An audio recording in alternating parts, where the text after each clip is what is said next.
रात की हवा की सनसनाहट, दूर किसी मंदिर की मध्यम घंटी। रात का समय, हवा में एक अजीब सा बोझ, मानो कोई अनबोली बात कहने को तड़प रही हो पर कह नहीं पा रही हो।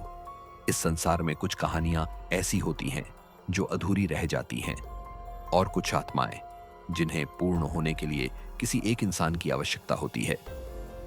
मैं हूं हॉरर मिस्टर एक्स, और आप सुन रहे हैं एक ऐसी दहला देने वाली कथा जिसे समय भी भूलने से डरता है।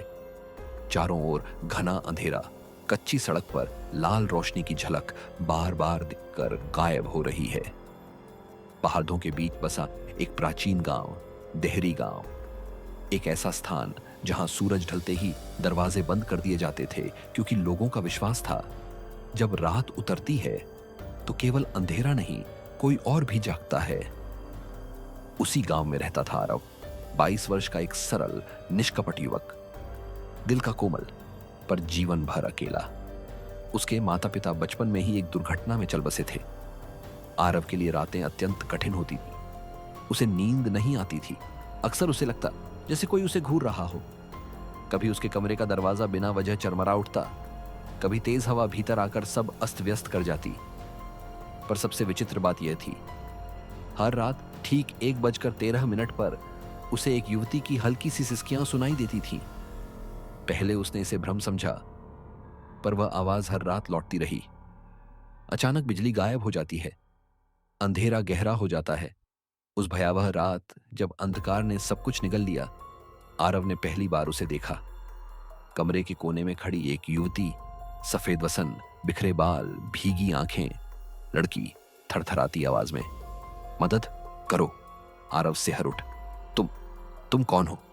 युवती की पलकें तक नहीं झपकी। मुझे पूर्ण करो। और अगले ही क्षण रोशनी लौट आई। वह गायब हो चुकी थी। आरव समझ नहीं पाया, यह सपना था या प्रत्यक्ष सत्य। आरव ने बाबा जी को सब बताया। उनका चेहरा पीला पड़ गया। बाबा जी, बेटा, वह आत्मा साधारण नहीं, वह अधूरी देह है, एक ऐसी आत्मा जिसका आधा शरीर मिला था और आधा आज तक लापता है। आरव के हृदय की धड़कनें तेज हो गईं।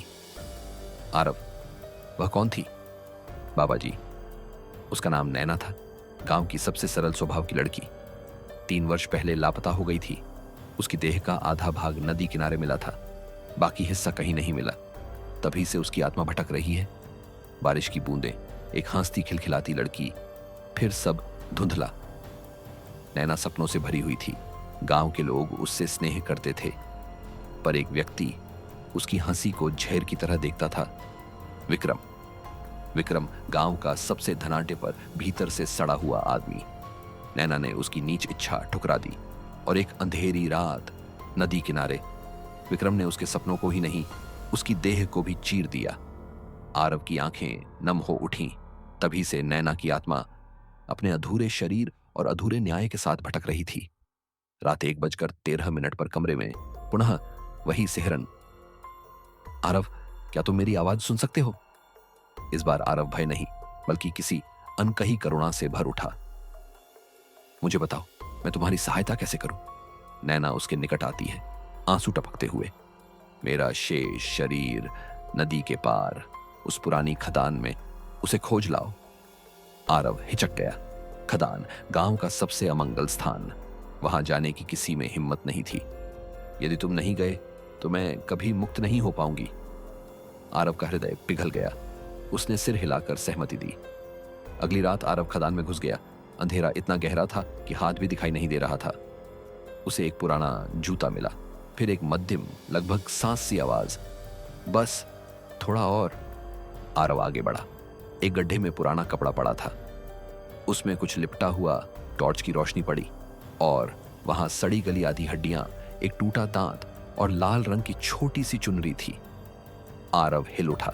उसने सब एक कपड़े में बांध लिया, पर तभी गड़गड़ाती आवाज, वहीं रुक जा आरव। विक्रम सामने खड़ा।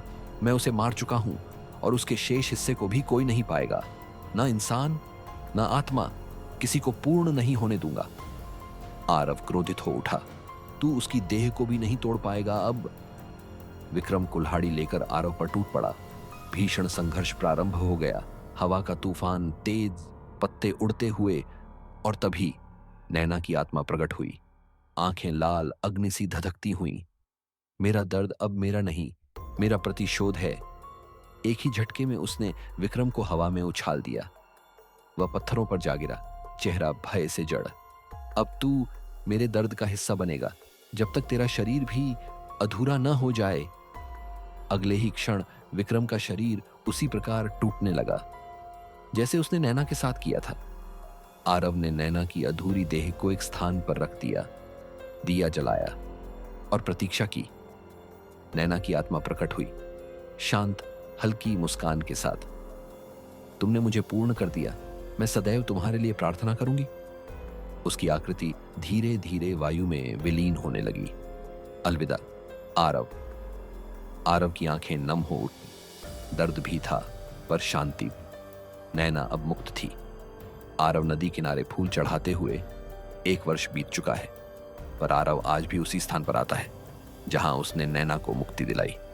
शायद उसका प्रेम एक तरफा था, पर नैना ने उसे एक अनमोल उपहार दिया, एक उद्देश्य, एक अस्तित्व और मृत्यु से भी परे एक बंधन। हवा हल्के से बहती है और आरव को एक मधुर फुसफुसाहट सुनाई देती है। धन्यवाद। आरव मुस्कुराता है, आकाश की ओर देखता है और कहानी यहीं पूर्ण हो जाती है।